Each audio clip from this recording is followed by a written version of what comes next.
Hello, everybody. And do That's you know beautiful. I why? love those Yeah. images. Why do you think I brought this song to the table? Well, could it have to do with little entities known as fairies? Little That Irish and is Scottish fairies? well, yes. I've been studying the science Hmm. of fairies. Yes, believe it or Hmm. not, fairology. Is there a name? Phaeology. Fairology. That's a good Fae, word. I don't know if it exists, but I like it. Phaeology. I think that's what it's called. Phaeology is the study of the fae, Yeah. and it's not just fae. Look, this Mhm. is a really complicated subject. It sounded like it was going to be fun, and then you and I Oh, got started on it, and it's a really mm, phaeology, the study of the fae. This is something yeah. people take very seriously, and it's a cross cultural phenomenon. It Yeah. isn't just happening when we talk about fairies and we talk about fae, we talk about the fae folk. I want people to understand we are talking about something that is a phenomenon that is cross cultural. It is the little Mhm. people, these Hmm. I entities saw are that not term, the little people. right. They are Yeah. acknowledged all over the world, whether it's the Yeah. Aborigine. They have Fae amongst the Aborigine in Australia. I They learned have that. Fae amongst the Native Americans. In Africa, various Hmm. different Fae stories, Hmm. African folk tales of coming in contact with the Fae. And of course, in the Western tradition, we hear a lot about it from the Celtic, but the German folk Hmm. tales, Hmm. Swiss folk tale, this is a cross cultural phenomenon. I'll tell you, the more I studied it, there were a couple of things I found out. Number Yeah. one, that there are similarities in eyewitness accounts, even in Yes. cultures that had Yes. no contact. We're talking about no contact Hmm. prior. They say, look, Sure. amongst the Arabs, amongst the Yeah. I saw that. amongst the Bedouin. Yeah. I This was. scared the hell out of me. I'll be honest with you. Studying this subject was Mhm. fascinating, but it also scared the hell out of me. Yeah, well, I was surprised. Last week you told me to start reading up on fairies and doing some research. And again, I thought it was going to be a much lighter subject, more fun. No, it's very complex. I have so many notes here. You touched upon a lot of things I have here in my notes on my iPad. And it does seem to be a thing where fairies can be different things. They can be friendly, benign, That's they can right. be tricksters, and they can also wreak havoc. And they can also be messengers to give warnings and information to you. Yes, yes, that is true. But you They're got to almost like treat. little spirit guides. Yeah. Yeah, so they're scary. It scares me as hell, to be honest with you. But we got a lot to talk about Yeah. today, and of course, later on the show, if you stick around at 6 p.m., we are honored to welcome in our studios, excuse me, Mhm. Carolina Montague, Yeah. author of Door in the Sky. Let me tell you, she is a hell of a writer. Yes, she This is. woman deserves all praise. If you have not read Carolyn Montague, you've got to check her out. Mhm. Get a copy of this book, particularly Mhm. if you're a woman who's concerned about the rights of women. And I'm very passionate about this book, and I'm very passionate about this idea of women's voices being silenced. And we start the Mhm. silencing very early on Mhm. when young girls are recognized as having power. Yeah. Maybe males have an emerging sexuality, they don't know how to handle it, and Mhm. it's often turns to violent crimes or Mhm. abuse of females. We're going to get down and dirty with Carolina Mhm. Montague. Oh, we're I going to have think quite a discussion. this is a novel, but it's based on historical fact Historical in fact. the Yes. sense that there was a genocide, femicide against women, which went on for hundreds of years, that millions of women lost their lives Dear God. during Yeah. during the burning Yeah. times. This goes back to 13th century France, and we talk about the parallels of how it continues to this day. Oh my God. There's so much I could say about this. I'm going to Yeah. hold off though until we have Carolina in the Mhm. studios. But think about books like Reviving Ophelia. Start Mhm. rolling that around in your head. I think they're great mirror companion books. Reviving Ophelia, of course, written by Mary Pfeiffer, is the book that I'm thinking about, Yeah. talking about how young girls are often beaten down physical assaults, sexual assaults, often as they are coming into puberty, as they're when they are growing up. And this is one of the things that beats down and breaks the spirits of females before they really become adults. And Hmm. I really saw parallels between reviving Ophelia and the message in Yeah. Door in the Sky.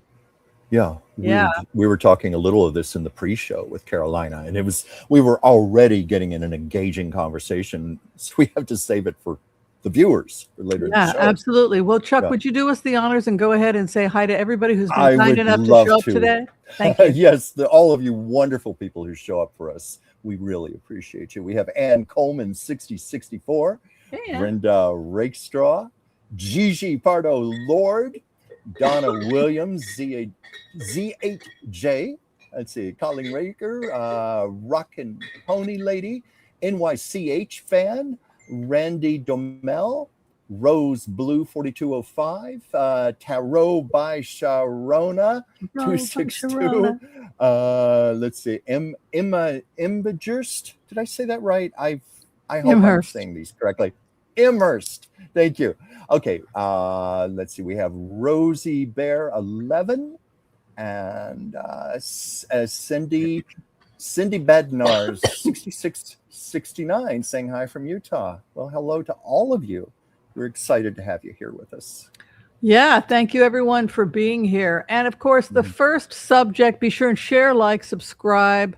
It would be a great way to move the forward. We want to give gratitude to everybody who helped us get to 100,000. And even though we have hit over 100,000, our views are down as people get used to this new empowerment. We're moving away from politics, more towards personal empowerment. And we've taken a hit in terms of views. So we really want to encourage people, get involved Please. in personal empowerment and also helping others to be the change you want to see in the world, which brings us to the opening topic today. And I think it's going to be a lively discussion for the group. And of course, we will have time for some quick one-card readings before we bring Carolyn on. But the topic is no one is coming to save you. You know what I think about when I think about this topic? I think about when Barack Obama became president of the United States, and I felt like I could exhale, that the war was over, that for sure he was going to have 2 terms. We had 8 years, that the past was dead. We were moving towards a new chapter in the spiritual and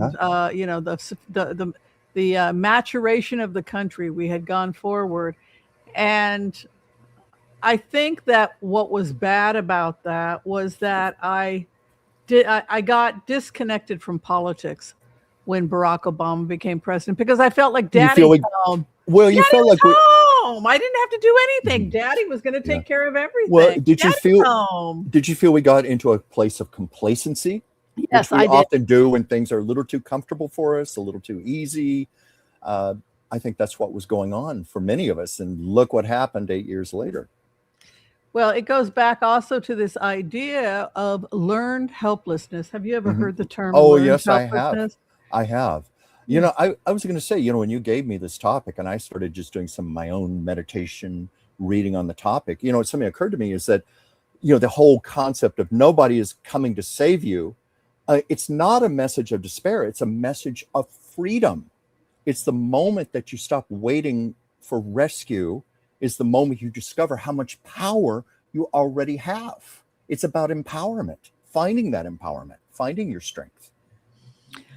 Yeah, and one of the things, there's some interesting things we can talk about. When we talk about learned helplessness, this happens in people who have had severe child abuse, Yes. where no matter what you did, you were abused. And so the child becomes helpless. There was a horrible Hmm. experiment they did on a Yeah. dog where no matter what the dog tried to do, they tortured the dog. So the dog just Yeah. sat there whimpering, I don't know what you fucking want from me.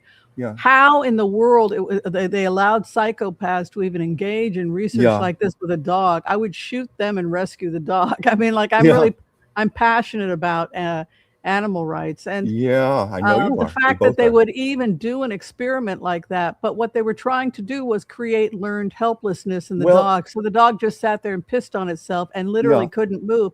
And this is what's happening to people eh, who've been eh, victims of child abuse. They Right. simply are afraid to move. They have become Yeah. helpless, waiting to be saved. Well, if I could say that they become conditioned to believe their actions don't matter, and repeated failures just create a sort of passivity. And over time, people just stop trying anymore. Mhm. It's like, what's the use? And I think these are the people who end up staying in unhappy jobs, remaining in unhappy relationships, avoiding goals because of past failures, and just believing nothing is ever going to change because that got set in very early in life. In order to succeed in life, say, for example, you're going before the boards and the boards require you to take an exam Hmm. to become an NDA, Hmm. right? Yes. If you had learned helplessness and gave up when you first fail, would you have become an NDA? Would you have become a physician's assistant if you had given up when you first failed? I would have to say, no, I wouldn't have. I wouldn't have, even though I feel like a lot of that conditioning was in my childhood. You know, my mother, I've talked about how I was a seriously bullied child. My mother, horrific anger issues. I had a lot to deal with. But I want to say this, you know, you say I praise you too much, but I did have a superb teacher, and you kept giving me encouragement along the way. And I want you to know that did make the difference for me. It really did. Yeah, so this goes back to this idea of failure, like Hmm. having irrational expectations. Like I had a mother that Hmm. I'm sorry to say, may she rest in peace, but my Yeah. mother was really invested in sabotaging me. Like Yeah. I would pick up a book to study and she would say, well, you should be able to glance at it and just know it.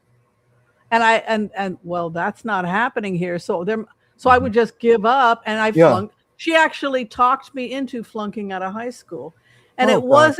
it wasn't until I was hanging out with intellectuals and academics and had moved to Europe and saw them cramming and they were like, what are you talking about? I got to go through this material at least 4 times before I'm ready for the exam. And I'm like, really? Yeah, the first time you got to skim and You give taught me that. yeah, the first time you go over the material, you've got to skim it, take some general notes and just like, okay, what am I looking at here? The second time you Hmm. do a close read, then you do another third close read, and then the fourth is to solidify it. Hmm.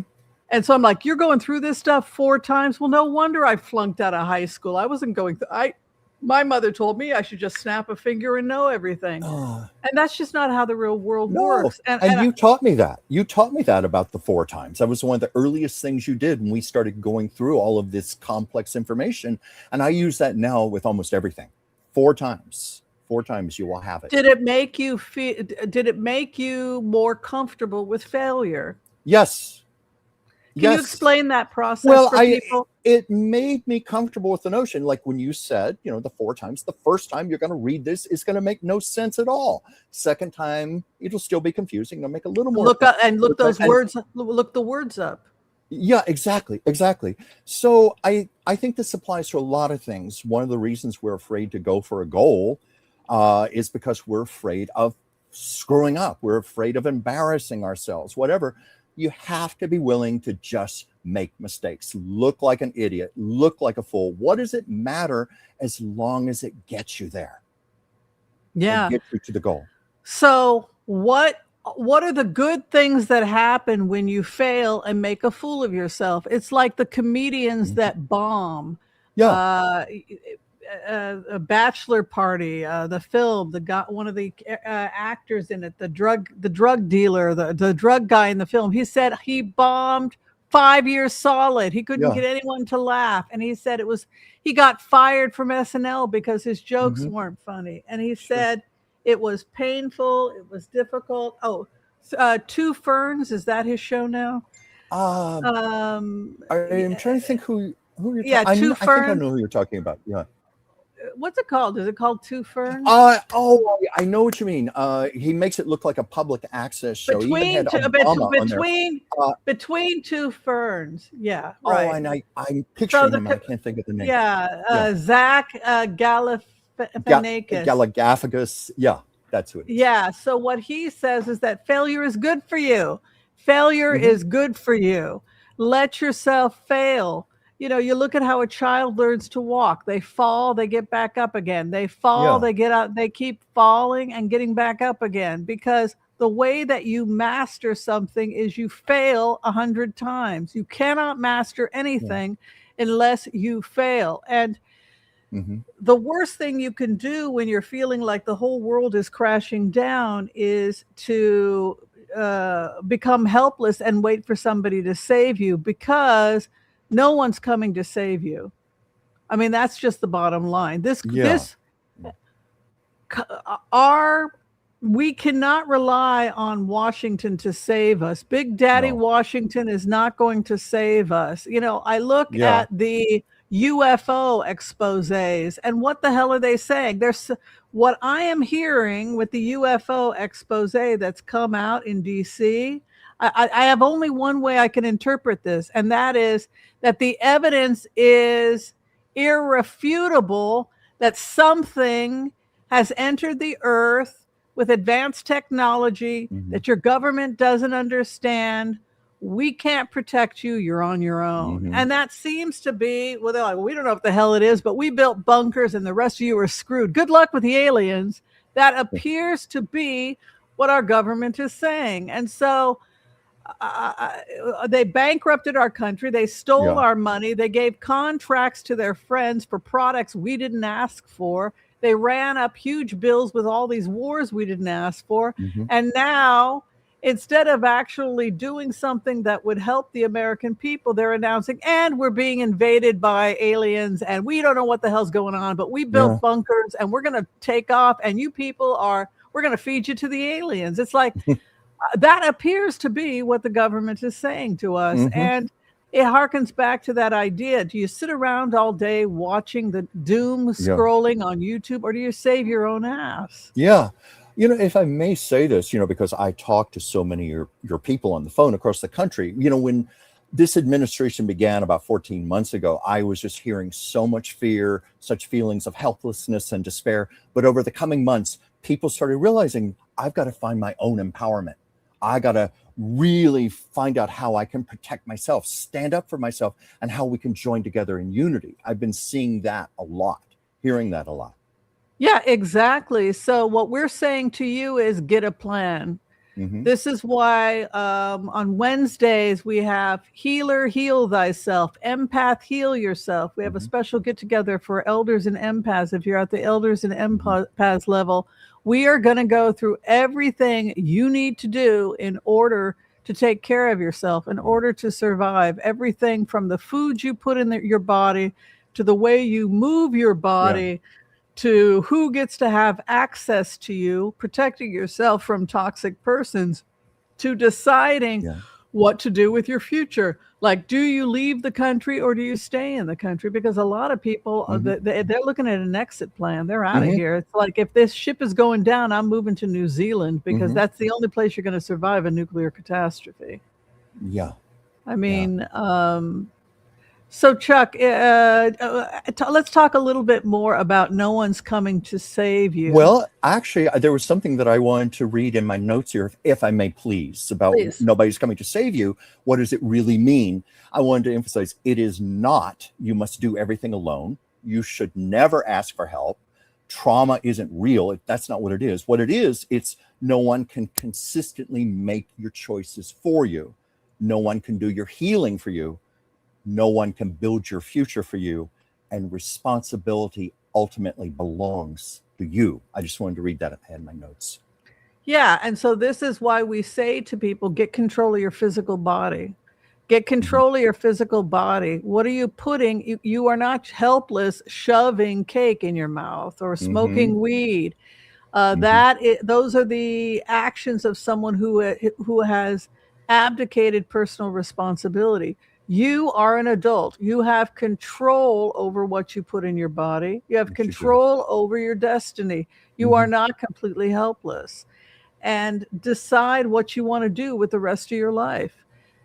And know that failure is good for you. That failure is part of the process of mastery. So take care of your physical body, take care of your finances, know how much money is going out, know how much money is coming in, live below your means, be frugal, enjoy your life, pursue mastery, be ethical. Be an ethical person who is good in word and deed. Your word is your bond, right? As Michelle Obama says, you say you're going to do it, you do it. You step up to the plate. Be the kind of person that you would want to be married to. Be the person that you would want to spend your life with, because, honey, you're spending the rest of your life with yourself. Yes. Better be good company for yourself. No one's coming to save you. I am 100% convinced that disclosure is happening right now because these nudnikim in the Pentagon, and I believe this. I believe these nudnikim in the Pentagon have no idea. They have lost control of the narrative. Chuck, they have lost control of the narrative. They have no control over this. There's too much happening. There's too much film footage. There's too much they can't control the narrative. And it's as if they're just dumping everything and they're running. It's like, what? And like you had said about our finances, the finances of the American government, they've completely bankrupted this country. Several times over.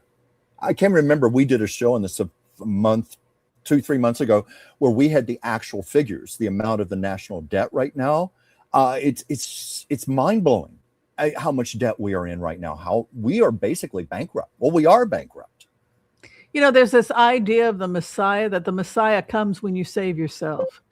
Or if you're a Christian, the kingdom of heaven is within you. So it was this idea of, no, you're not supposed to be waiting for me. You're supposed to manifest it in yourself. And I think that is the disconnect, where you have people that sit around waiting for, he's going to come and my savior, and not understanding, no, he's telling you, you have the power within you to save yourself. Save yourself. Well, I used to know a Science of Mind minister who said to us, find the Christ within your own self. Yes, exactly. Yeah, we all have the Christ within. Yeah, it's not something external. Well, we will keep having that conversation as we go. And as we had said earlier, Chuck and I decided to do a deep dive into the fairy realm. Does anybody, I'm telling you, this is another thing that I didn't believe. I didn't believe in it until I started having bizarro things happening to me. Well, and when I say bizarro, I mean I began to see little people, and I don't do drugs. I went through a weed period. I confess, I'm over it. I'm clean. I don't do it. But I have seen some things, and we want to go into some specifics. Can you tell people, tell people what a fairy is cross-culturally, and what we're talking about here? Let's talk about fairies, because this is a real thing. Oh yeah. In fact, we had a lot of discussions about this when we were in Wales. Yeah. We had some fairy sightings. I always thought of them as just like little benign creatures in fairy tale books and Tinkerbell. No, much stronger than that. But what I have here, in my notes, that fairies are not always random nature beings. Many are deeply tied to ancestral lineages. They can bless, warn, or challenge families depending on how those relationships are honored or dishonored. And this reflects the old view that our ancestors in the spirit world of nature are closely intertwined.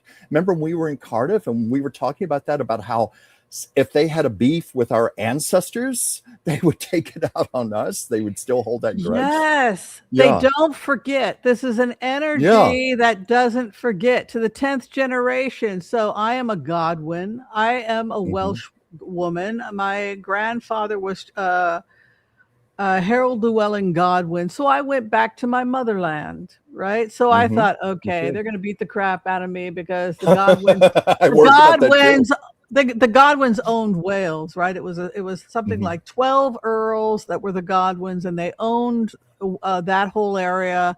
And the last Anglo-Saxon king of England was a Godwin, Harold Llewellyn Godwin, who my grandfather was named after. So I thought, well, I'm Harold Llewellyn Godwin's grandchild, so they're gonna beat the crap out of me. They're just gonna like, I'm gonna be buggered as soon as I go into a fairy field. You Well, had me worried too, Whimsy. We were talking about that, and I thought, well, oh no, what's going to happen? But okay, we so were then we were fine. We were well, fine. But anyway, we went to the Cardiff Castle, which is known hmm, to have several fairy mounds. yes, Right? So it is yes. known to have fairies all through. Entities live in what is the name of the park? I can't remember. The Bard's park. Park. I know Cardiff Castle, the park, but I cannot Oh, think of the name of the the park off the top park. of my head. Oh, I'm embarrassed. I cannot think of the name of it yeah. either. I just thought of it as Cardiff Castle Park, but it was beautiful. Okay. But I mean, bizarre at the same time because it was also one time a cemetery. Yes, But that we were was having pretty a dead. lot of There was a lot of dead body. But look, the people died Mhm, in the castle. They just dumped them in the backyard, which makes mhm. complete sense that you would dump them in the backyard. But if it is, and here we can Oh, see this woman. oh, I loved her. She is one of the people we communicated. She is a fairy communicator, and her job is to bring the fairies. That this is what she does, and so she is an artist who brings fairies.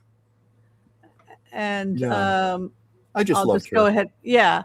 So she does these art pieces. There she has a castle for the fairies. You can see over to the right. Yeah. But this is something. So, you go to Cardiff, you're going to make contact with the fairy realm. So I was completely prepared for them to beat the crap out of me. But I did not experience that, Chuck. Oh, there's the No, mirror. no, You I see the kept mirror on the left there to get away the evil yes spirits? to That's a deflect. mirror over Yeah. there.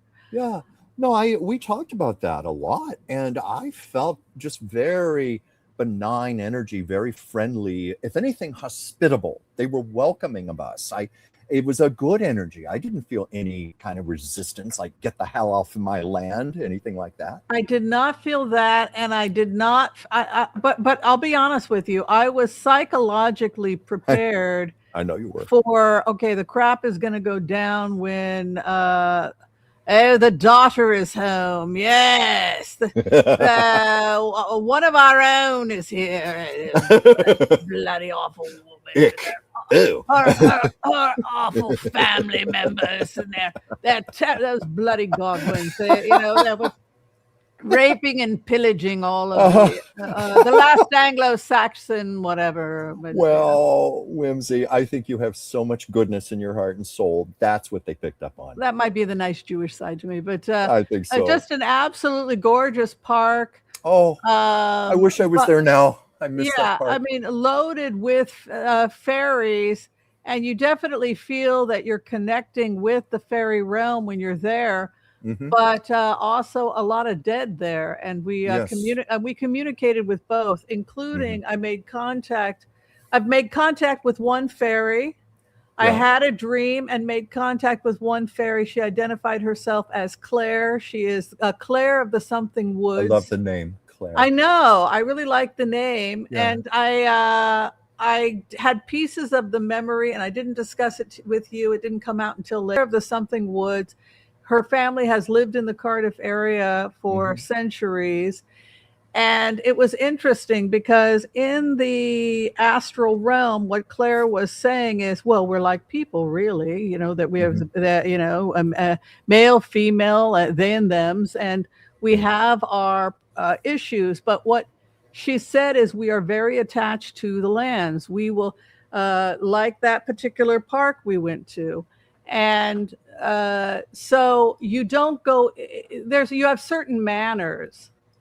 Hmm. um, the park in Cardiff. Now I have to remember, but she Yeah. is attached to Butte Park. Thank you, Butte Park. So Claire's family, a lineage is from the Butte Park area, and they travel all the way down into the water. This particular tribe of fairies. And according to this entity, we are very, very welcoming. We're very welcoming of the stranger. We're very tolerant of diversity, but don't disrespect our ways. Like, Yes. she didn't like trash on the ground. She didn't like the fact that people were throwing We trash. saw a lot of trash on the ground.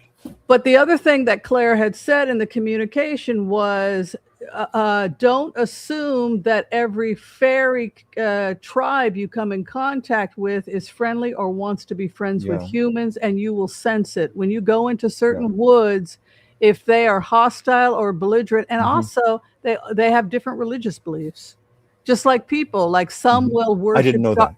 yes, some will worship dark entities. You go into those woods. Dark shamans or dark witches will go into those woods to make contracts with those fairies, and they are bad news. You don't want to mess with the witch that lives there, and you don't want to mess with the fairy realm that lives there. They are bad news. They have a contract, and it's not good. They will mess you up.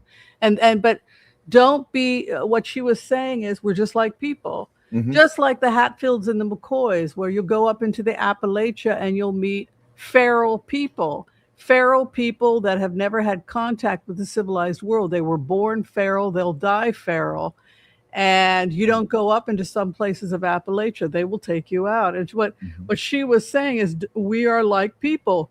Some of us are feral, deep woods. We don't want you coming into our area. And the people that deal with us, they're bad news, and the fairies are bad news. So she presented it as, some of us are good and some of us are not good. But the Just ones like of, but people. Butte, but she said the ones of Butte Fairy are benign. And when you do, That's what I felt.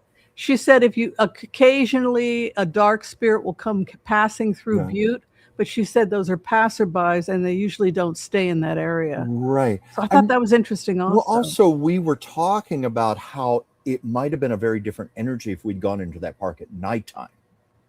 Do you feel it would have? That's when. Well, I think that goes back to the communication with Claire, that they're passerbys, they're phantoms that pass by, and they pass by because they're looking for it to drain energy. Maybe they're looking to possess somebody, like a homeless person or a drunk or something like that. So you'll have these phantoms showing up, these passerby, earthbound spirits that are coming to make trouble. But that's different than the fairy realm that lives in that area. And could you talk a little bit to the audience about what we found out the function of fairies was, why these energetic beings exist? Can you talk a little bit? Well, I mean, there are a number of reasons the fairies exist. Like I was just going to say, how you communicate with plants and herbs. I was reading something online that fairies are like an in-between to help us to receive messages from plants, from herbs. I don't know if you've ever had that experience. Yeah, and also they have they are the energy. They just as we water and tend the plants, the fairies tend the energetic needs of the plants. And if you want to connect with the fairy realm, create a world that is pleasing to the fairies. Because they'll move in, they'll, particularly if they're losing land. That's another thing that Claire has talked about and other fairies have talked about, is that they're losing land. When the bulldozers come in, when they start chopping down trees, they have a symbiotic energetic relationship with the plant kingdom. We tear down the trees, so they're losing land. So the fairies are actually and in that sense, the magical realm is leaving the earth. Right. It's almost making me think of animals in the rainforest, losing their land. Right. Polar bears losing their ice in Antarctica. You can go on, and as that goes, they go. The bees are diminishing. Yes. So she was saying the same thing, that they're kind of being pulled away, and that for her, it's like a dissipation of the energy when they die, because they no longer have the nature realm to anchor them and sustain them. And so if they can't find a new place to live, they simply will fade away. And so we are losing magic. And the more we can plant eco-friendly, lands that are friendly to the birds and the bees, that are helping the ecosystem, if we can do that, then it will help this energetic realm survive. And there are different entities that exist. The fairy realm is closely related to the fairies. It also can communicate with you through the plants. People who smoke Yeah. marijuana, for example, Mm-hmm. often will communicate with these entities, and they'll often go vegan or vegetarian because Mm-hmm. one of the things the fairies like is they encourage being environmentally friendly. So a lot of people will Yes. go vegan, vegetarian, or they'll start reducing the amount of animal products they consume. Certainly, they want responsible animal husbandry and care for Mm-hmm. the animals. Yeah. But yeah, just planting and creating an ecosystem Mm-hmm. that they can survive in, because just as we need water and air, they need Mm-hmm. the plant kingdom to survive. I just blew my mind that It that is. communication. This is the second time I've had a communication like that, and it was very Something tells interesting. me you're going to have more. I Well, think I am too, and I think after people in our audience will. I after I just had got that feeling. a dream, the astral dreams with this Claire entity, I was thinking, does she want me to write a book about this? Does she want me to Yes. channel communications with Claire? Because Mm-hmm. I don't, and I I'm love going to say that yes. name. I've never even heard that name before, Claire. Oh, I've heard the I, name, but it's a lovely name, isn't I it? feel strongly. I think that's one of the reasons you and I were so guided to go to Cardiff, to go to that park, to have these communications. I think the fairies know that you are a public figure. You're in a position, we both are, where we can get these messages out to the people to Yeah. spread the So word. take That's care what of I the feel. ecosystem. Create safe spaces where you live. Like as I have plants growing in my home. Yeah. I don't have a lot of space, but I do have plants in my home because I understand the importance of this, creating oxygen and bringing plants to the world. Yes, yes. All right. So, with the time we have left, we've got about 15 minutes left. We're going to go ahead and bring in the empath's prayer. If you Yeah. would like to receive a healing at this time, let us know, and we will include you in our prayers today as we bring in the empath's prayer. If you would like to have a 1 card or 2 card reading, go ahead and give us your name, or let us know your question, and we will try and get to your Absolutely. answer. I just realized I don't have my cards in front of me. Oh, they're right over. You're like me last week when I couldn't find my copy of my book 5 minutes before the show, and it turned out Sasha, my little Siamese cat, had knocked it behind a chair, and I found it afterwards. It's because she wants all of your attention, and when Yes, she sees she you does. reading a book, It's she like, gets. how dare you? It's all about yeah. Yeah. So I would you know what, after this whole dream thing where I had that thing, and you never know if it's your own subconscious or Yeah. if there's a real entity trying to communicate with you. Mm-hmm. And it was on like the second or third night that we were there, Yeah. that I had that weird dream, and I had written Yes. parts of it down. I wish I had written more of the dream I down. wish you had too. And then there was a second dream I had the night we came. Was it the night we came back, or no? It was the night we came back from Rome. I believe it was Rome. Was it Rome? Yeah. I have to look at, because I wrote some of it down, but That would have been in London the last night. I just, I think that there are entities that live in the world that are non-physical in nature, and I think yeah. that they do all kinds Definitely. of things. Some very good, some are just mischievous, And some of them are bad. aliens, and we're on our own because Mama America, the American government isn't going to do crap for us. You're on your own. When the aliens land, we're in the bunker. That seems to be what our government is saying. But I was just going to say, it's like the empath's prayer when we pray for protection around us, white light, our angels, our guides. That's part of it. So we are not inviting in dark energy, bad spirits, anything like that. Okay, well, without further ado, we're going to go ahead and bring in the empath's prayer. And of course, also, if you have a question for Chuck and I, we will do our best to answer your questions. So let's go ahead. Let's bring in the empath's prayer. Okay.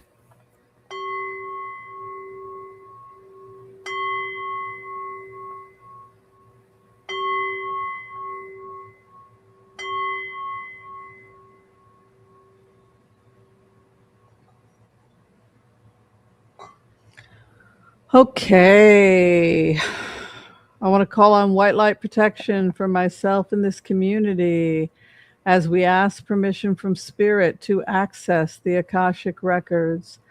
We call on our spirit guides and our good angels to be with us. Please give us the clarity and the wisdom that is needed to empower all of us on our journeys to make the best decisions for ourselves, our families, the planet, the people we love, but also to help those that we may have strife with. And together collectively as a community, we say Amen. Amen. Amen. And for those people who are requesting healings today, we come together as a community and we pray.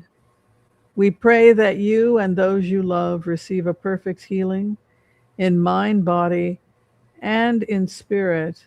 And together again, collectively, we say, Amen, Amen, Amen. May all souls be healed. May all souls be healed. And of course, my energy, immediately the first reading I want to do, even though Linda didn't ask for it, is I do feel like I'm directed to give a reading to Linda today. Chuck, can you please do the honors? Yes. My existence is getting worse. I am done. I cannot save myself. I am too tired to do anything anymore. I have done all I can do. It is getting worse for me. I am done. Let's see if Spirit has a message for Linda Kingsley.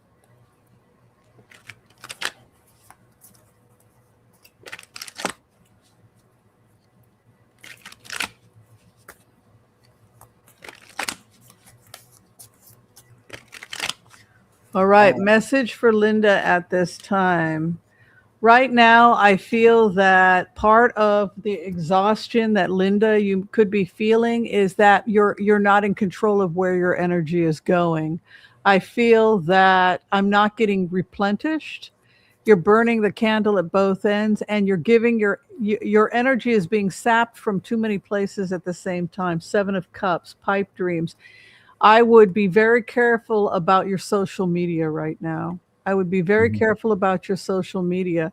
You know, when we talk about all of the things that go into healing a person's life, self-care can take a couple of hours a day just to adequately take care of yourself. And this is something that we posted, and it's, we are going to be focusing on elders and empaths. We're focusing on trying to, I've got to switch this out. On elders and empaths, we're just devoted to helping people heal and get control of their life, because so many people are right where Linda is. But if you take a look at the post, you can put this in your own journal if you like, but this was something that we posted, and I'll go ahead and show it here. And this is, give yourself a checklist. If you can't remember everything that you need to do in order to heal your life, think about just coming up with a checklist. And this is, like I said, we start Wednesday on self-improvement school, and this is for empaths, witches, energy healers, etc. You have to protect your energy more than anybody, because you have all this energy going out. But this is a daily self-care checklist that we have people go through that are becoming professional empaths and remote viewers. And I was teaching a lot of these courses in remote viewing. But what I wasn't doing is I wasn't teaching empaths how to protect themselves from dark forces, negative people, abusive people, too many people taking control of your energy. So I would just encourage everybody to do an account and a reckoning of everything it takes to properly take care of yourself, everything from your physical existence to your finances to your emotional well-being, everything. Because the main thing I feel when I go into Linda's is just that her energy is everywhere. Well, if I may say, I got a card that sometimes scares people, but it has many different reasons, and sometimes it's very positive. We've all felt like you have felt. We've been in this place where it's like, I can't go on. I've just reached the end of my rope here. Into the road. And it's like you're in a period where it's a death of old ways of what's no longer working for you. This is why it's bringing you down so much. This way of life is not working anymore, because with this card, I also got the grace card. Like there is something holy, divine here. There is grace going on. So I want to emphasize this is just a death of old ways going for you that needs to take place. You very much need to be resting, taking stock, as Whimsy just said, meditation, finding your inner peace. But what I got is, Whimsy, you mentioned about the importance of devotions to others. I feel that for her, it's also about devotion to her own self. I got the devotion card, and the truth card can mean different things. And as I was listening to you talk, I realized the truth card is about things like taking an assessment of your life, really honestly looking at your life. What is not working? What is it that I really want? Just to be very truthful with your own self. And also, and this was the first hit I got, even without pulling a card. When I read this message, I just wanted to hug you through the screen and say, it's going to be okay. We've all been there. We really have. But my last card, I think this is the underlying thing, unconditional love. It's about finding unconditional love for yourself, unconditional love in other people, even the things that are messy, that are not working. Where is the love in that? What is it trying to teach you? What is it trying to tell you? Because you may find that it will turn into blessings, and you'll reach things that you never would have found any other way. It's like I keep a journal of my life. I've done it for 4 decades. Things that don't make sense, I'll read 6 months later and I'll go, oh yeah, I see why that happened. All these other good things couldn't happen if that had not taken place. So anyway, that's what I got. And please hang in there. Cindy Bednar, 6669. I would love a reading. My first time live here. Well, thank you for joining us. I would like to know if my son will come back into my life. Let's take a look. Let me shuffle all my cards again here. There's a huge death and transformation over your son. I feel that your son went through a very dark period in his life where he felt very alone. When I go into the energy of your son, he felt very alone. I feel like he kind of took off, was alone, and he went through a period of intense isolation. And so I wouldn't take it personally. I also feel like, he was a little lost. And I feel like he went through a period of being kind of weak, and he didn't want to, he was kind of ashamed of himself too. That part of why he didn't communicate with you was because he kind of felt like a loser, and he didn't want to come back into your life until he had his crap together. So he wants to come back like the prodigal son, like, I'm rich and powerful now, the Ace of Wands. And so I feel there's this, I also think you were afraid for his safety. He was a bit of a bad boy, I think. 3 of Wands. Well, the good news is he's a bit of an entrepreneur, and he may start his own project and start his own business. And I see him possibly leaving the United States as well. So, don't take it personally what happened. He went through a period of isolation and self-loathing, and he kind of went off and he took off. That's what I feel. Yeah. Well, it's very interesting because when I have a card flipped over, it's usually a card that's really calling for attention.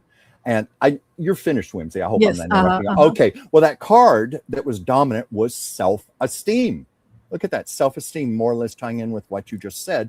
So after that, I had cards like he was worried about his own survival, shadow over him, shame, and also his self-worth, his own self-control. And I think that ties in with what you were saying, Whimsy, about how he felt he had to get his life together. He wasn't worthy. But the good news is I do see new beginnings and even a celebration. It looks quite positive that he could be very well coming back into your life. Mm-hmm. Yeah. Okay. From Nancy Potter Johnson, 3454. Hi, Whimsy. Prayers for my grand girl, Claire, who is having problems finding a fulfilling job. So weird. I know. Finding a fulfilling job that she can help people. Do you see her finding something soon? She should go work with the fairies. Well, maybe that's so weird. It's a rare name. Well, no, I've heard the name Claire. Really? Yeah. I just was like, do you remember Do you remember the show 6 Feet Under? No. The daughter in the show was named Claire, the redhead. Claire is a very special girl. She presents as the Queen of Cups, so she's a very creative, artistic person, and that may make it hard for her to be in a regular job. She's very imaginative and creative. I think I would want to get her involved in working with something that's creative or close to the earth, because also she's a scholar and an academic. So teaching, research, and also the arts, creative pursuits.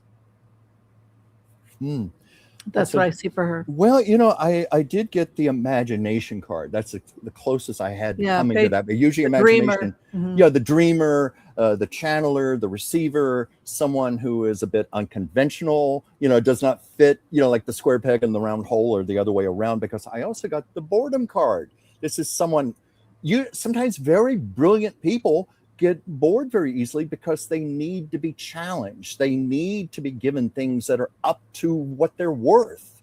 So I think that's what that meant right there. It's about finding the balance in all of this. She's obviously got a lot of decisions right now, but I'm feeling this is good because I got the gifts card. The gifts card. That to me says something very good is coming.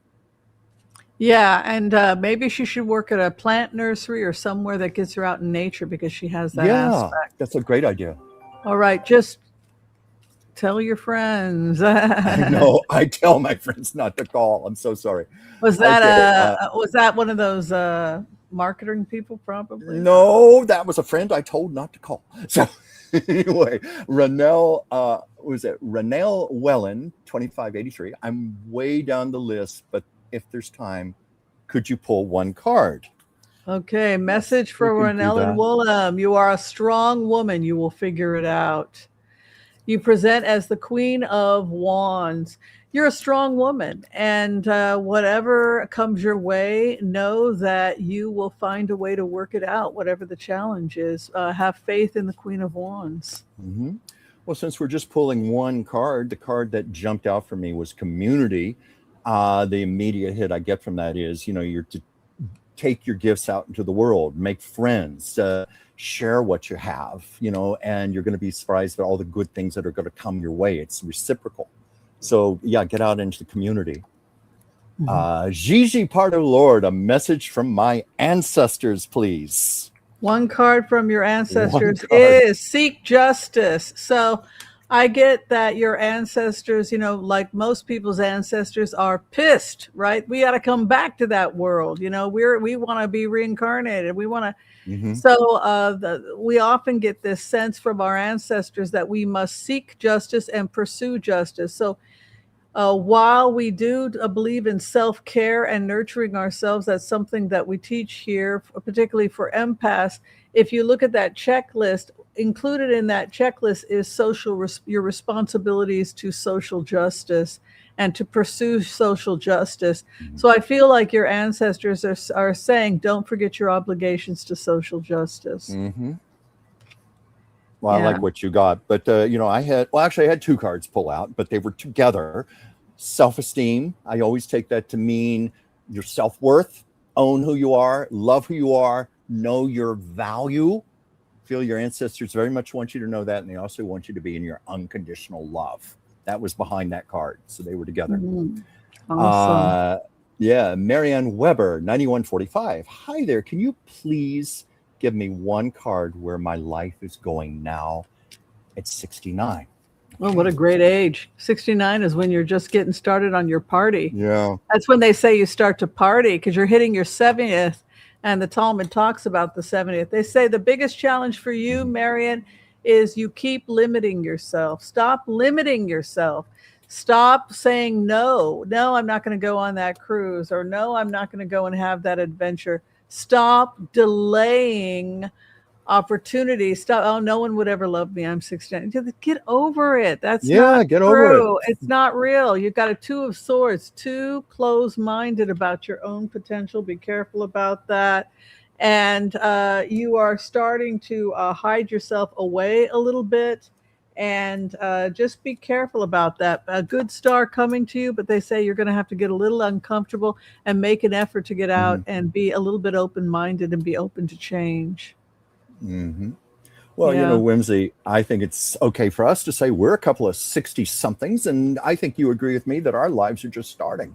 We're doing some very exciting things right now that we love. So 69 is a fabulous age. Now, I stuck to just one card because that's what you said. I didn't go into more specifics, but I loved what I got. New life, new life. And I think that ties in with all of this. That you're just starting a new phase. You're just beginning. This is like another act to the play of your life, new directions. It's anything you want to make it, but it's far from over for you. You're starting a new life. So I'm glad that card popped up. It's my one card. Unfortunately, we have come to the end of the Oh, show. I was hoping we could keep going and asking I questions, love but doing this. alas, I know. Yeah. The show is such a rich. There's so much to talk about. So many Mm-hmm. wonderful readings. Yeah. Hopefully on Thursday we'll be able. Save your questions. Those of you who didn't get to ask questions today, didn't get your questions in, and we'll try and get to you on We'll Thursday. try. All right, without further ado, I'm very excited about this guest. For those of you who have purchased the book, you know how great this writer is. If you haven't had a chance yet to check out her book, this is the amazing Carolina Montague. She is the author of Door in the Sky, a historical novel about women, witches, and female power in the 13th century France. And I'm very excited. Give a warm welcome, everyone, to the amazing Carolina Montague. Hello, Hi, Carolina. Hi. It's great to have you here. Thanks for having me. Yeah. Thank you. Well, this was a question I know you were going to ask Whimsy, but I think it's for both of us. And it's the most obvious. What first inspired you to write Door in the Sky?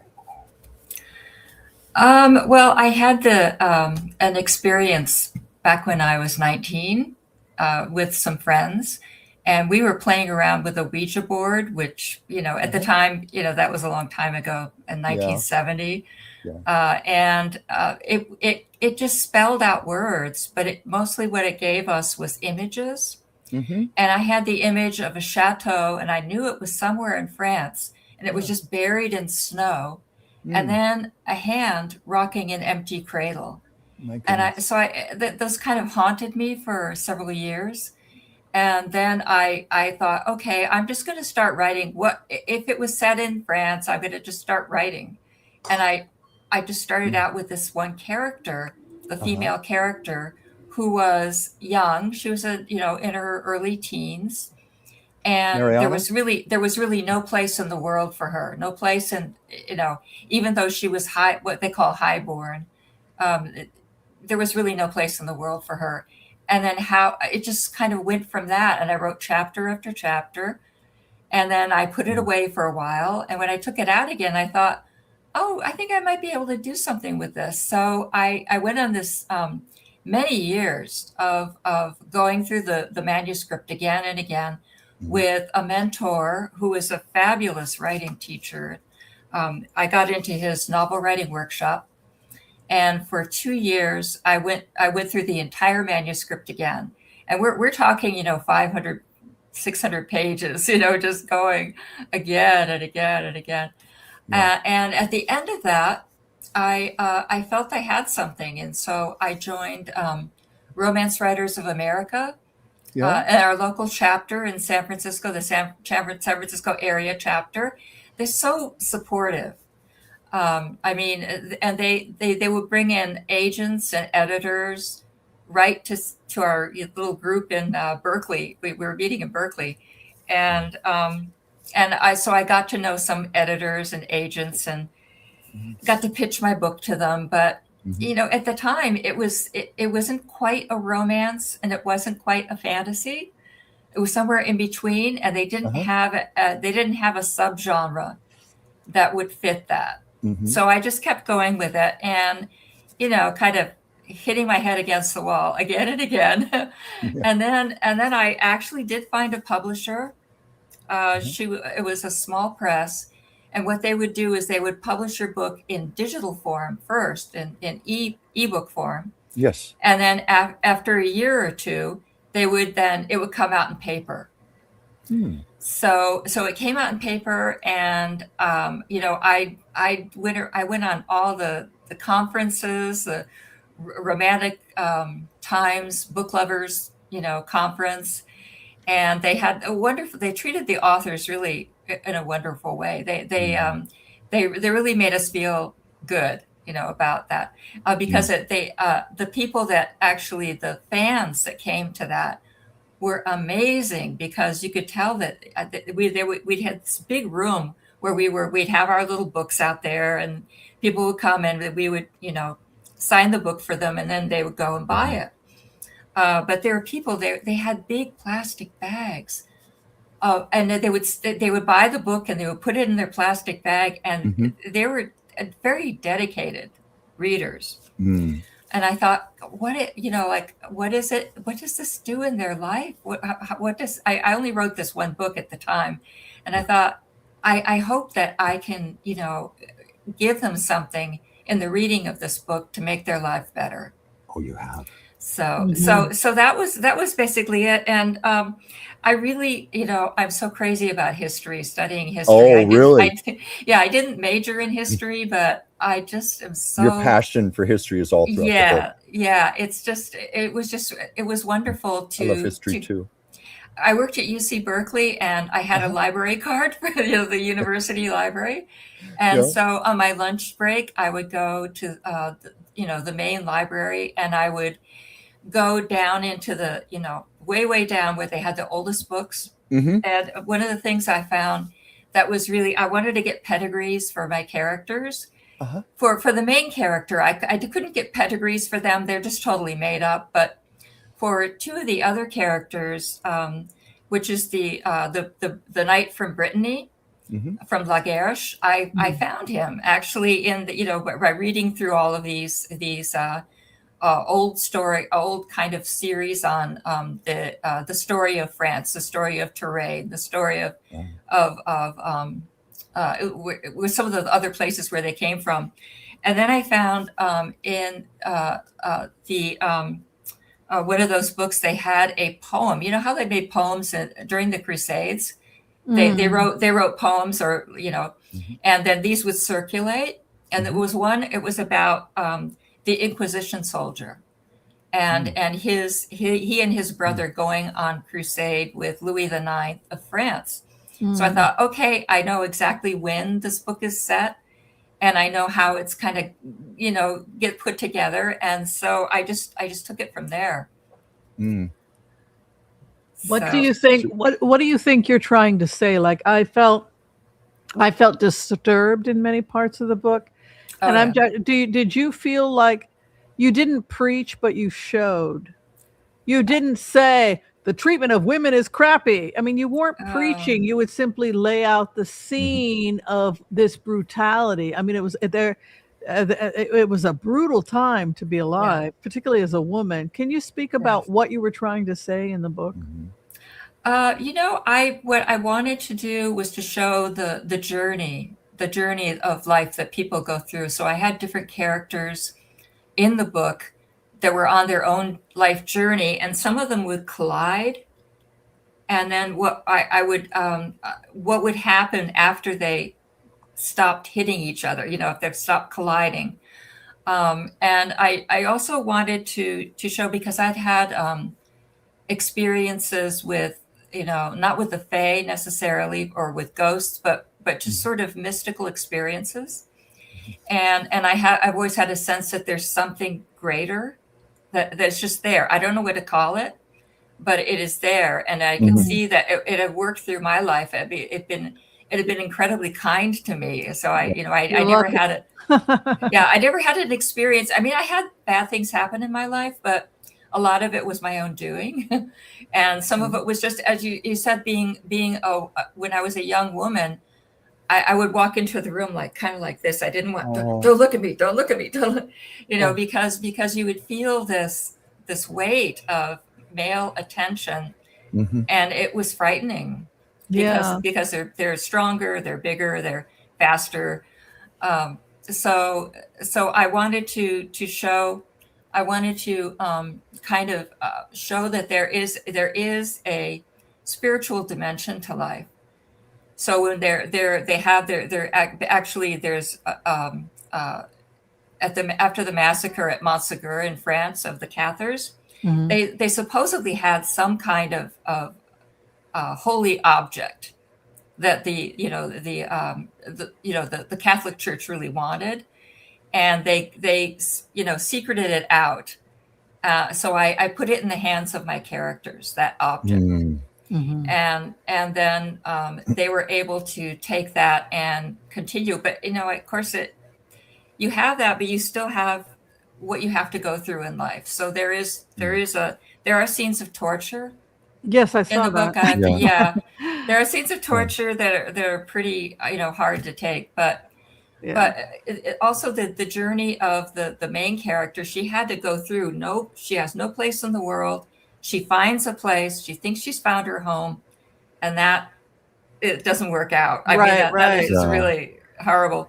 Detour. Yeah, I'm sorry to interrupt, but can you give a synopsis? I don't want to go too much further before we explain to people. Can you give people a synopsis of what the story is about? Like, just wet their lips a little bit about what is this story about, who the character is, and what is happening as a synopsis in the story.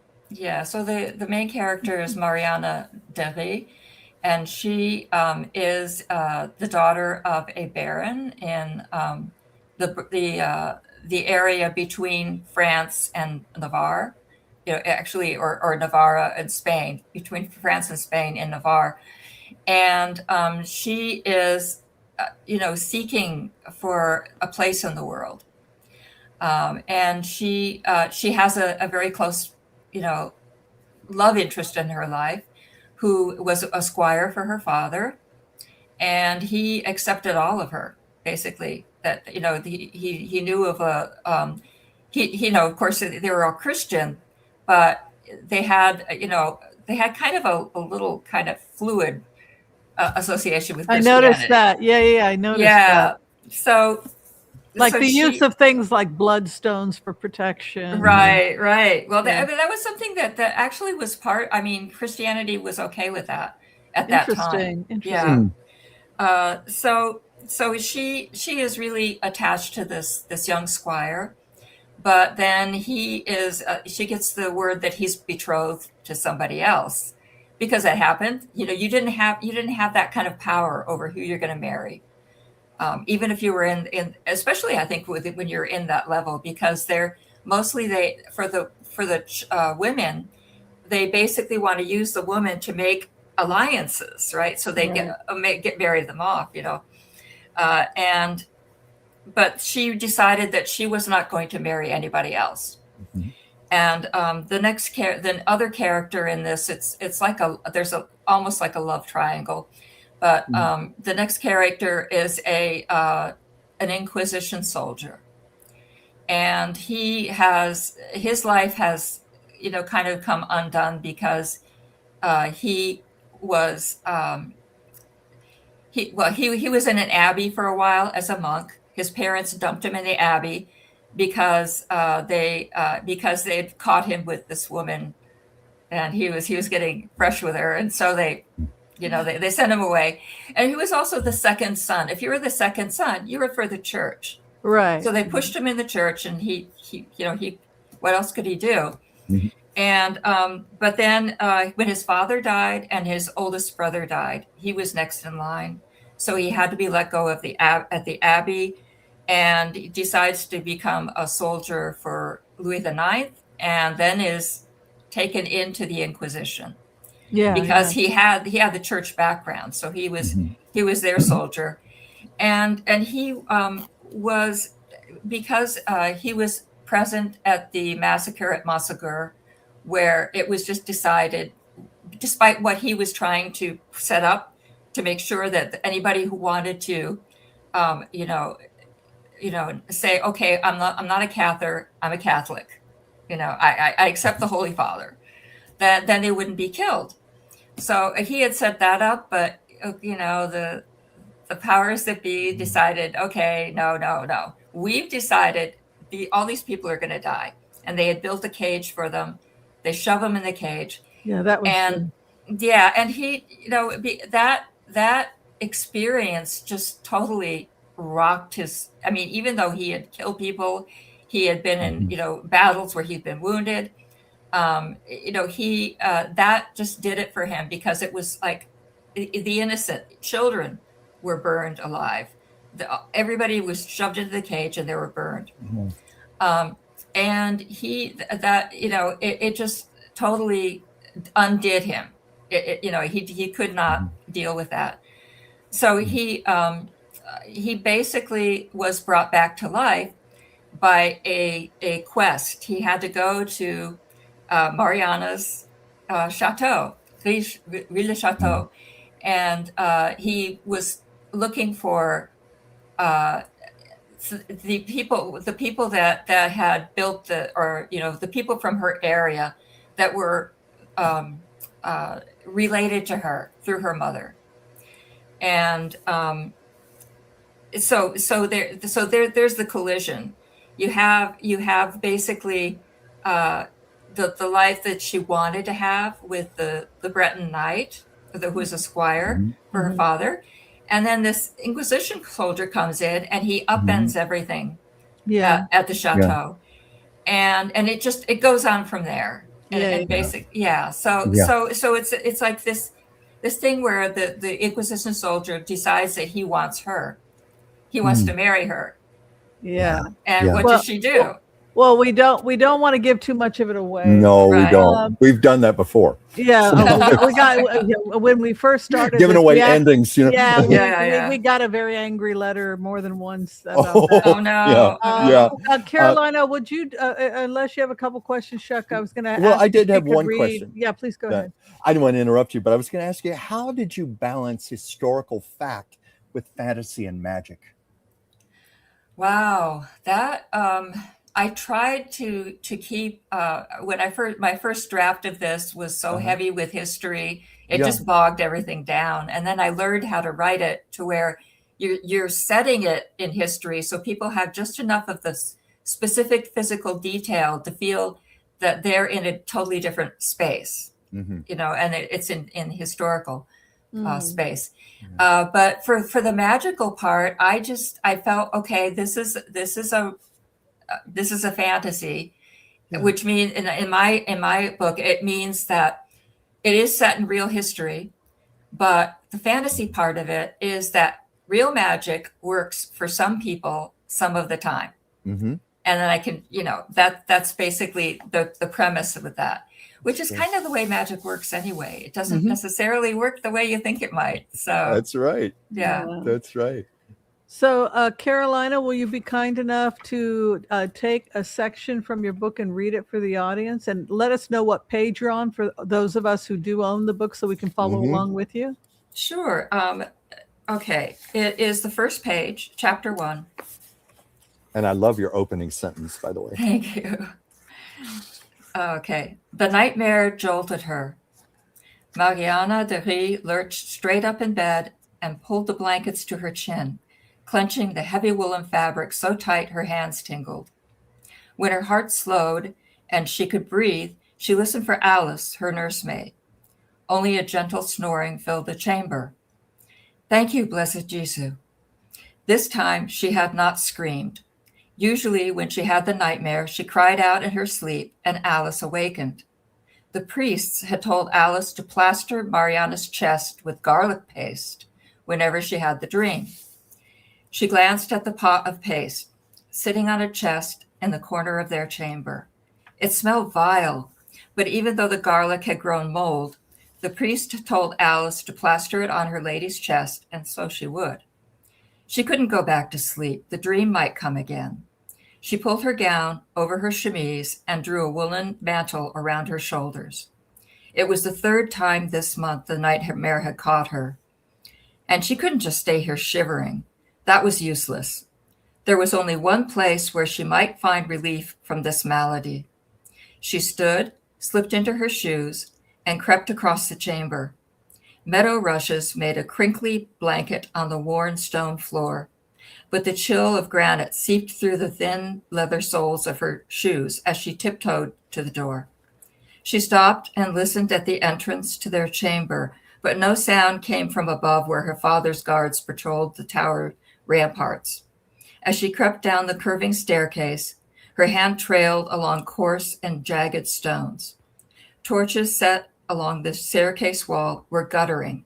Someone would be along soon to replenish them. No time to waste. At the bottom of the stairs, she shoved aside the bolt that sealed the massive door, risking the creaking howl of iron against wood that always came when the door was opened. She stopped and listened for the guard again, but only the rustling whisper of torch flames teased her ears. The watch must be on the other side of the ramparts at this hour. She could make her escape. Slipping through the doorway, she emerged into the moon-washed shadows of the inner bailey. The night was old, perhaps only a short while till dawn. She looked back at the brooding hulk of the tower behind her. It was the donjon, the oldest structure in the chateau fortress. It should be locked until sunrise, but she couldn't lock it from outside. She could only pray she got back in time before anyone noticed. It was a small thing, surely, leaving the door unlocked so close to dawn. In her 13 summers, she had never witnessed a real battle, though her father and his vassals fought for the King of Navarre, and the squires continually practiced their battle skills. She stopped on the top step, her foot tracing its smooth, worn surface. Alice had whispered of rumors from Toulouse that spoke of siege and death. But there was always a war somewhere, and the walls of Rez-le-Château had never been breached during the 300 years it had stood. Her grandmother had told her that even the priests were blessing this war in Toulouse. So move, go, now before someone comes. She ran down the steps and raced across the uneven stone surface of the inner bailey, past the stables, around the corner of the wooden pens that housed cows and pigs, finally arriving at the stone wall that enclosed the chateau garden, her mother's garden. A stone wall stretched 100 paces on either side of the garden's entrance. Although large trees within the garden obscured it, the outer wall that surrounded the entire fortress stood at the back. She peered into the shadows. Everyone said this garden was haunted. No one would go there before the sun peeked over the horizon. Stately hawthorn trees stood in solemn guardianship of the entrance. The shade of their trunks was the gray of cold hearth ashes. Early spring flowers, the pink of a baby's ear, had just started to appear among their leaves. This was her mother's garden, after all. The trees had been here for years, but her mother had sown all the healing plants it held. What could harm her there? She was in the garden often enough in the daylight. She took a deep breath and walked past the entrance. The path twisted toward the garden's center. Shadows of the trees cast dark patterns across the path, shapes that looked like gargoyles. Her teeth started to chatter, so she kept her attention on the plants as she marched down the path in the dim moonlight. She passed spike-leaved henbane and feathery meadowsweet, nearly as high as her shoulder. A glimpse of the pool through the trees halted her progress. It shone a steady iron gray, the color of death. She stood and crept down the path toward the center of the garden, to the pool that had no bottom. As she walked past flowering bushes and silvery birch that arched in a graceful curve over beds of prepared earth, she clutched her mantle to still the shaking of her arms. The pond was not large. In daylight, it was easy to see the opposite bank, and it would take little time for a strong swimmer to cross it. Yet no one would go into it. They would draw water from it for the garden. They would dip a bucket into it and use the water to rinse off the sweat of work during the hottest part of summer, but swim in it, they would not even drink from it. Just last year, a young boy, barely old enough to leave his mother's breast, had wandered into its icy embrace. Her father's men used their tall oak staffs and long branches to sweep into the waters, leaning as far over the edge of their sturdy wood and bark boat as they dared. The boy's body was never found. Such water must have power, great power. Her steps slowed. There it was, the chill green fragrance of floating weeds and scaly burdock bushes that hugged its banks, perfumed the air. The flowering brush and birches formed a thick stand around the edge of the pool. Clouds had danced across the moon and lingered there. She strained to catch a glimpse of the pool's surface. Until the moon emerged, it was hidden. If she was not careful, her feet would take her straight into the water. She knelt and reached out to feel through the thicket of burdock for the pool's edge, thrusting her hands into the tangled mass. If only she could find the surface of the pool, she could dip her fingers into it, anoint her brow, shoulders, and her chest, making the sign of a cross upon her body with water from the bottomless pool. She had tried everything else to stop the nightmares. Her grandmother's servant, John, had told her this. Nothing else had worked. This was her last hope. How did you get, I really love the imagery. I mean, like the detail on the natural world. Did it take a long time to write the book with this much detail? It did. It took years. Mm-hmm. You paint with words. I say that as an artist. Oh, yeah. Thank you. I appreciate that. It took years. It was my first book, and it was very, very long, and it was ambitious, I guess. My writing mentor told me, this is an ambitious book. You need to take your time on it. Yeah. So I wrote it. I wrote the whole manuscript 3 times. The story never changed. The story was always the same. What changed was the telling of it. Mm-hmm. And the specific physical details that I would put in there that would ground you in the 13th century. Mm-hmm. I didn't want to make the 13th century off-putting, so I didn't try to write it like a literary novel. Right. It was definitely it's kind of a romantic adventure. I saw it as a romantic adventure for a long time, but it's really, they have a new subgenre called romantasy, which is romantasy, fantasy and romance. I love that. That's my favorite type. That's why I picked this book. I love it too. It's the kind of, and one of the things they tell you in Romance Writers of America is write the book that you like to read. Yeah. So look at the kinds of books that really draw you, and then write that type of book. Yeah. So I at the time I was reading Time Travels, Diana Gabaldon. Yeah. I was just gonna say, the Time Traveler's Wife. Right. Yeah. And all of that stuff is good. Well, thank you, Carolina Montague, so much for your contribution. And of course, thank you. We have many questions we could ask. Yeah, absolutely. We need more time. And of course, if you want to find her book, you can get it on Amazon.com or anywhere else they can purchase it beside Amazon. Yeah, they can buy it at Kobo. Kobo is the European, sort of like the European Amazon. And it's available for Kobo readers on Kobo.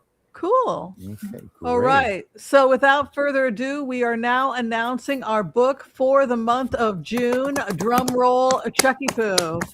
Yes. And our book, congratulations to Elizabeth Kelly Stevenson. Elizabeth Kelly Stevenson, congratulations. Your book has been selected for June. The Trouble with Truth, a memoir. The Trouble with Truth. This is, I believe it's funny. Look, you can't go wrong. Chapter 14, Chasing Michael Douglas. I mean, come on now. So I think you guys will have it's a great to laugh at our pain. We can laugh at our pain together. So congratulations to Elizabeth Kelly Stevenson, The Trouble with Truth. You are our June selection. Chuck, before we go, can you tell everybody what you're up to and how they can reach you? What am I up to? Well, first of all, you can reach me, DransfieldChuck, one word, @gmail.com. It is my passion to do readings for people. It's my passion to create artwork for people, to get messages within my art. On my channel, Chuck's Captivating Chronicles, and my chat show, Chuck's Captivating Chat. I'm about to post a video of a channeled reading I did with Amelia Earhart. I've discussed it on here on my Yeah. own show. But to complement it, I told you I channel souls when I do artwork. This is my portrait of Amelia Earhart that I Wow, did that's with her incredible. The guidance blue, yeah. coming to me. Her spirit was very much with me. I said, is there more you want to say? And she said, nope, we said it. But she came to me. And so I made a video, all the stages, drawing it, laying down the subtle layers of watercolor on top of each other. So if you want to see how I work, that video is on my channel right now, just called My Portrait of Amelia Earhart. And also, I just posted a video. Yesterday was Marilyn Monroe's 100th birthday. So guess who I channeled? And I received a powerful 10-minute message from Marilyn Monroe. Wow, that's that very I am exciting. so proud of. And she touches upon what it was like to be a woman in Hollywood in her time. But she kept emphasizing to me, don't think of me as a victim. I was powerful. I got what I chose. I got what I went after. So she wanted to emphasize that. Don't think of me as a victim. I always get that energy from Marilyn Monroe. I get street smarts. I get a lot more toughness. And frankly, to succeed in Hollywood and stay as long as she did and reach the top, she had to be tough. So it's a fantastic message, and I'm very, very proud of it. So please check that out also. We will. And of course, Carolina Montague, are you writing any other books or have any other books on the market that people can check out if they loved this one? Yeah, I have quite a few. I have about 6 titles that are available. I have a vampire series, which is 3 books. It's contemporary. It's a contemporary. And then I have a Dark Angel book. And I also have the second book in this series, which is The Scarlet Oak. Mm-hmm. And Yes, it's a continuation of the it I takes love the the characters and keep going. So. Awesome. And of course, if you've written a book and you would like it to be considered for Taco Tuesdays, please send it to me, Whimsy Anderson, care of Whimsy Anderson, 1819 5th Avenue, Suite 116, Portland, Oregon, 97201. That's 1819 5th Avenue, Portland, Oregon, 97201. I said 116, right? Did I say that right? 1819 5th Avenue, Suite 116, Portland, Oregon, 97201. And who knows, maybe your book will be selected for Taco Tuesdays. If you're trying to get in for a consultation with me, Dr. Whimsy Anderson, a medical intuition or remote viewing or tarot card reading, Vedic astrology, you name it, I do it. You can book me through Booksy. All right. Be kind to all so that all will be kind to you too. God bless. Peace out. We'll see you next time, everyone. See you next time. Bye, everyone. See you Thursday. Bye, everybody. Thank you. Bye-bye. Thank you.